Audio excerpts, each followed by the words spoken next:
kullu bani Adam khata'un wa khairul khata'in at-tawwabun. Setiap anak Adam itu pernah berbuat salah, tapi sebaik-baiknya yang pernah berbuat salah adalah dia yang mau minta maaf kepada Allah. Allah memberikan umur yang saling berbeda, tidak ada yang sama, Pak. Ada yang baru lahir meninggal, ada yang beranjak dewasa ajalnya sampai, ada yang ketika baru menikah pun ada yang sudah tua renta baru balik kembali kepada Allah pun ada. Intinya semuanya kullu nafsin dha'iqatul maut. Semua akan kembali kepada Allah.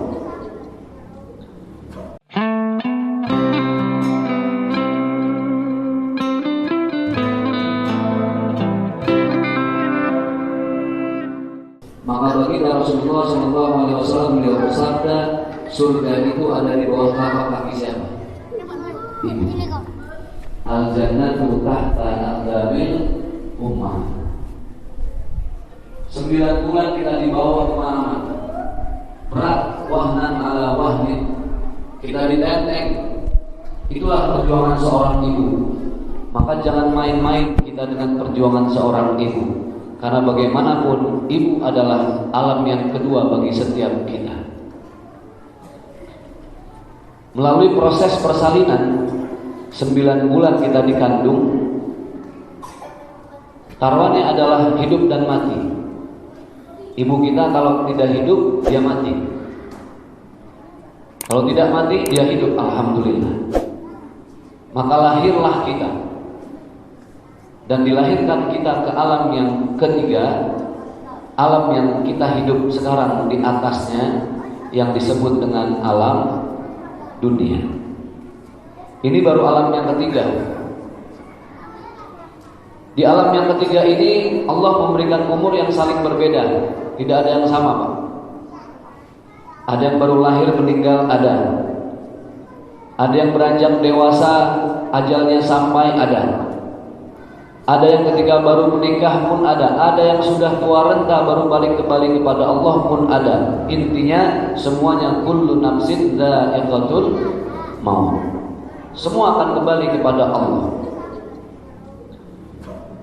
Dari alam dunia kita akan masuk ke alam yang berikutnya, yaitu alam barzah. Barzah itu artinya pemisah. Maka siapapun yang masuk ke alam ini, mau tidak mau, suka tidak suka, dia akan terpisah dari apapun dan siapapun yang dia cintai. Itulah kenapa disebut dengan alam barzah. Sebelum masuk ke alam barzah, di hadapan kita ada satu proses yang pasti akan kita alami, yaitu proses sakaratul maut. Sakaratul maut ini sebuah proses yang pasti. Siapapun pasti akan menghadapi ini, sakaratul maut. Ketika sakaratul maut, Allah memberikan 2 pintu yang bisa kita pilih. Pintu sebelah kanan kita bernama husnul khatimah. Pintu sebelah kiri kita bernama su'ul khatimah. Orang yang meninggal dalam keadaan baik, sedang sholat, sedang baca Quran, sedang khutbah, ceramah, mengaji, dia masuk dari pintu husnul khatimah. Orang yang meninggal dalam keadaan berdosa, mabok, zina, judi, korupsi, nepotisme, dia meninggal dalam keadaan seperti itu, maka masuklah dia dari pintu su'ul khatimah. Orang yang masuk dari husnul khatimah, selanjutnya dia akan terus menjalani perjalanan sampai ke akhirat dengan terang benderang. Perjalanan yang penuh dengan keberkahan dan kemuliaan dari Allah. Tapi mereka yang masuk dari pintu su'ul khatimah, maka azab kubur, perjalanan yang begitu gelap, terus akan dia hadapi sampai ke akhiratnya nanti. Permasalahannya satu, suatu saat kita kembali kepada Allah dalam keadaan yang mana? Itu. Ada orang yang meninggal di atas Honda. Sini motor bilangnya Honda ya? Honda. Padahal mereknya Kawasaki ya. Dibilangnya Honda. Ada yang meninggal di atas Honda, ada. Ada yang meninggal di atas kereta, ada. Ada yang meninggal di atas pesawat, ada. Tidak pernah ada yang tahu. Permasalahannya satu, suatu saat kita kembali kepada Allah, kita meninggal dalam keadaan apa? Makanya ada doanya, ya Allah biha, ya Allah biha, ya Allah bihusnil khatimah. Apa sudah selesai Ustaz? Dari alam barzah? Belum. Dari alam barzah kita masuk ke alam yang berikutnya, yaitu alam mahsyar. Alam hitung-hitungan Allah. Siapa manusia yang bisa kabur dari pengadilan dunia tapi tidak dengan pengadilan mahsyar? Karena Allah yang akan mengadili langsung. Faman ya'mal mithqala dzarratin khairan yarah wa man ya'mal mithqala dzarratin syarran yarah. Abang yang dulu pernah nyolong sendal misalnya, nggak ketahuan Pak Ustadz, aman. Kenapa colong sendal? Karena saya ngedengerin khotib waktu khutbah. Kok khotib? Emang bilang apa khotib? Khotib Jumat bilang, bapak-bapak sidang Jumat yang berbahagia, dalam hidup ini kita buang yang jelek-jelek, kita ambil yang bagus-bagus. Pulang khutbah Jumat, saya buang sendal saya yang jelek Ustaz, saya ambil sendal orang yang bagus. Ini salah interpretasi. Kita bisa kabur di dunia, tapi tidak dengan pengadilan di akhirat nanti. Apa sudah selesai dari alam mahsyar? Belum. Karena dari alam mahsyar kita akan dioper oleh Allah ke alam yang berikutnya, alam yang paling terakhir yang disebut dengan alam akhirat. Alam paling akhir. Jadi perjalanan kita masih panjang, Pak. Ini sekarang di dunia, belum alam barzah, belum alam mahsyar, belum lagi nanti alam akhirat. Hasbunallah wa ni'mal wakil, ni'mal maula wa ni'man nasir. Dulu ada cerita, Pak. Seorang penjahat, dia sudah membunuh 99 orang. Mungkin Bapak pernah dengar kisah ini, saya ulangi lagi. Dia pernah membunuh 99 orang. Dia mau taubat, dia mau hijrah, dia ingin membenahi dirinya menjadi manusia lebih baik lagi. Dia lewat depan Masjid Al-Ikhlas ini ceritanya. Dia cari ustaz karena dia mau konsultasi dan bertanya. Dia masuk, assalamualaikum ustaz, kata si ustaz. Waalaikumsalam. Ada apa bang? Gini pak ustaz, kita ini sebagai hamba Allah, kalau punya dosa diampuni tidak? Diampuni. Selama dosanya itu tidak menduakan Allah. Inna syirka la zulmun azim. Karena musyrik itu adalah dosa yang tidak pernah diampuni oleh Allah. Apa kamu musyrik? Tidak Ustaz. Kamu ingin bertobat? Iya Ustaz. Sungguh-sungguh? Iya Ustaz. Emang ngomong-ngomong apa sih kamu dosanya? Saya ini pernah membunuh 99 orang. Pak Ustaz kaget. Masya Allah, banyak kali membunuh 99 orang. Terus bagaimana Ustaz? Taubat saya diterima apa tidak? Wah gak bisa. Kayaknya udah kebanyakan 99 orang. Allah tidak akan ampuni. Kata yang datang nanya Ustaz, wah ini Ustaz rese nih. Saya genepin aja lah satu lagi, biar jadi 100. Dibunuh Ustaz itu. Genap jadi berapa? 100. Setelah genap jadi 100, dia mencari ustaz yang lain. Bertemulah dia dengan ustaz yang lain. Dia datang lagi, Ustaz, saya mau bertanya, apakah seorang muslim yang berdosa diampuni oleh Allah? Iya. Tapi jujur Ustaz, saya sudah membunuh 100 orang yang saya bunuh. Apa kata Ustaz tersebut? Wahai saudaraku, manusia itu tempatnya salah dan lupa. Al-insanu makanul khata' wan nisyan. Tapi baginda Rasulullah SAW beliau berpesan, kullu bani Adam khata'un wa khairul khata'in at-tawwabun. Setiap anak Adam itu pernah berbuat salah, tapi sebaik-baiknya yang pernah berbuat salah adalah dia yang mau minta maaf kepada Allah. Lalu bingung Ustaz ini, ini kamu berasal dari kampung yang suasananya tidak baik untuk memperbaiki iman.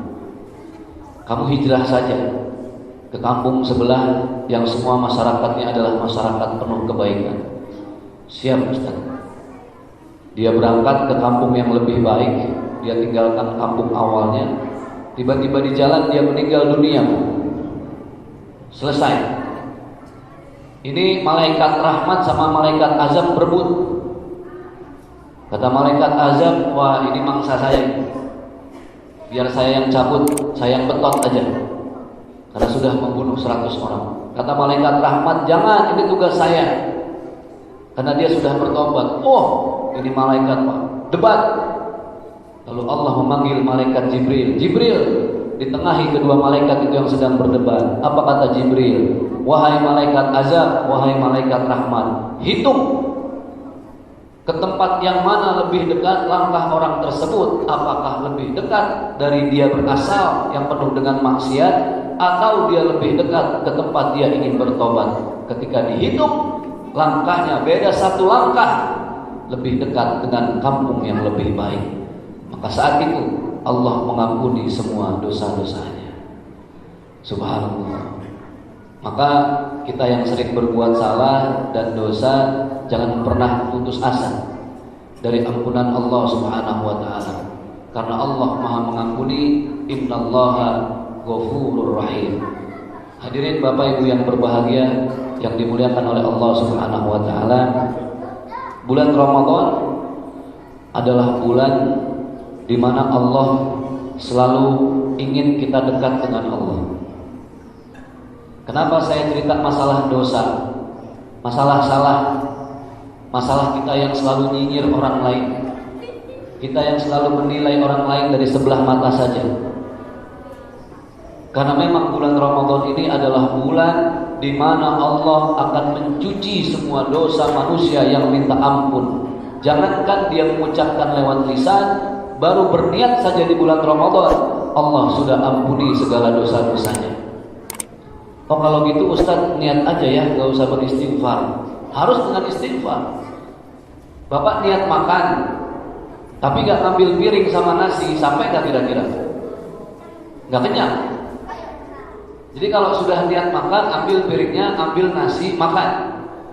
Kalau kita niat beristighfar, baru niatnya saja Allah sudah hitung itu kebaikan. Apalagi kalau betul-betul kita beristighfar kepada Allah, dan apalagi kalau kita bertaubat taubatan nasuha tanpa mengulangi dosa yang pernah kita lakukan. Maka subhanallah, dari beberapa rangkaian saya tausiah ke beberapa tempat, begitu banyak saya menyaksikan orang ini berlomba-lomba untuk bersedekah dan menebar kebaikan. Saya mau tanya sama ibu, kalau di dompet ibu ada 10.000, 5.000, 1.000, 5.000, 10.000, 5.000, 1.000, kira-kira pas kita mau sedekah yang kita ambil yang mana, Bu? Nah, 10, 5.000, apa 2.000, Pak?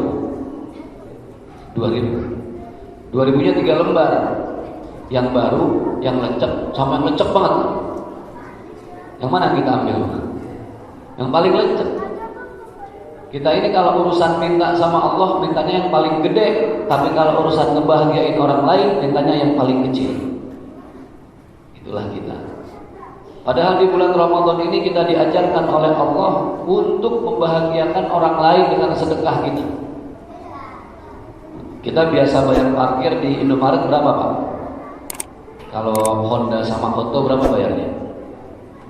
Di Indomaret 2.000. Pernah gak kita ngelebihin, Pak? 20.000 lah kira-kira. Pernah Ustaz? Setahun sekali Ustaz.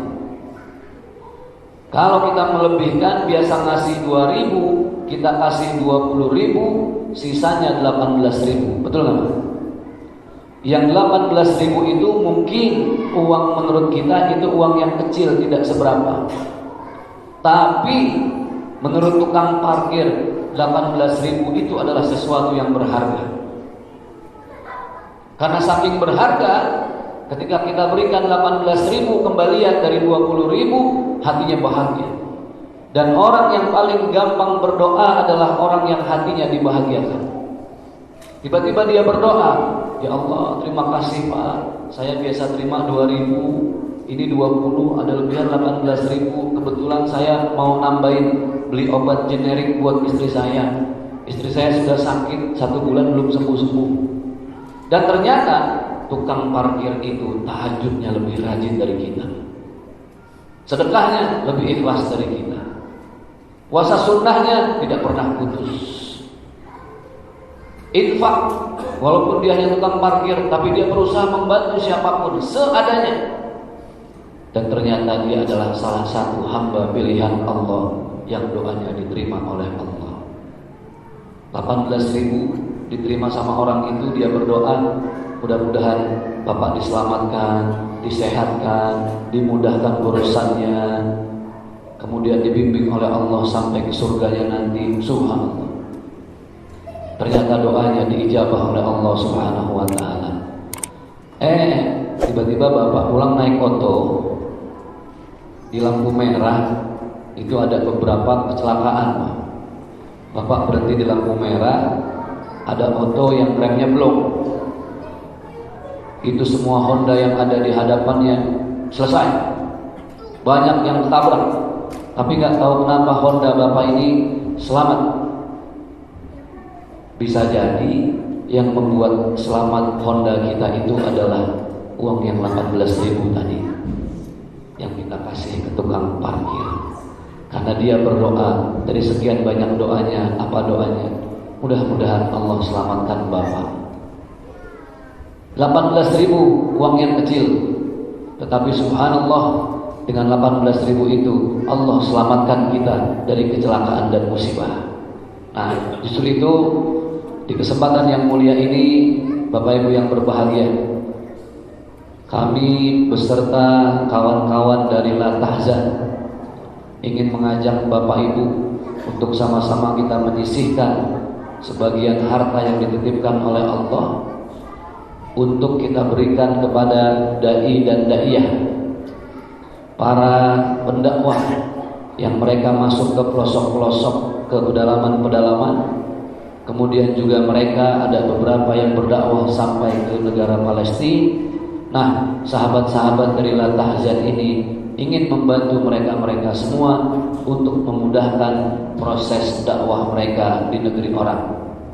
Seperti apa teknisnya dan bagaimana visi serta misinya, untuk itu kami persilahkan kepada Al-Ustaz Doni mewakili sahabat-sahabat dari La Tahzan untuk menyampaikan maksud dari kehadiran kami semua.